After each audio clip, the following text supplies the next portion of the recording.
আচ্ছা, কখনো কি এমন হয়েছে তুমি খুব ছোট্ট একটা স্বপ্ন বানিয়েছো আর কেউ এসে নিঃশব্দে সেই স্বপ্নটাকে এলোমেলো করে দিয়ে চলে গেছে?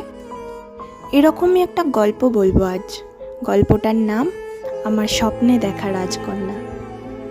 আমার স্বপ্নে দেখা রাজকন্যা আমার স্বপ্নে গড়া রাজ্যটাকে এলোমেলো করে দিয়ে চলে যাচ্ছে দূরে, বহু দূরে।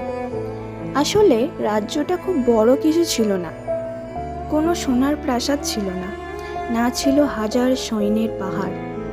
ছিল শুধু কয়েকটা ছোট্ট ছোট্ট ইচ্ছা, একটা বিকেলের ছাদ, 2 কাপ চা, আর তোমার চোখে একটু থেমে থাকা আমার নাম।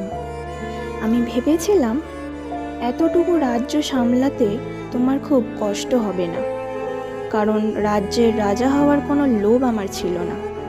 আমি শুধু চেয়েছিলাম তোমার গল্পের একটা সাধারণ চরিত্র হয়ে থাকতে। তুমি এলে, খুব নিঃশব্দে এলে, যেন হাওয়া এসে পর্দাটা একটু নাড়িয়ে দিল।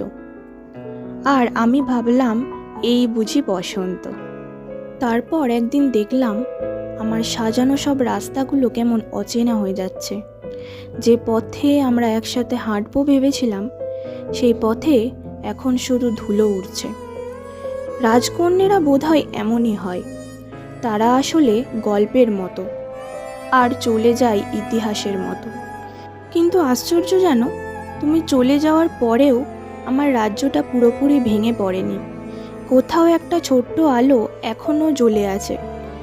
হয়তো কোনো দিন তুমি ফিরে আসবে না, তবুও সেই আলোটা নিভিয়ে দিতে পারি না, কারণ রাজকন্যারা ফিরে না এলেও স্বপ্নগুলো মাঝে মাঝে পথ ভুল করে আবার দরজায় কড়া নাড়ে।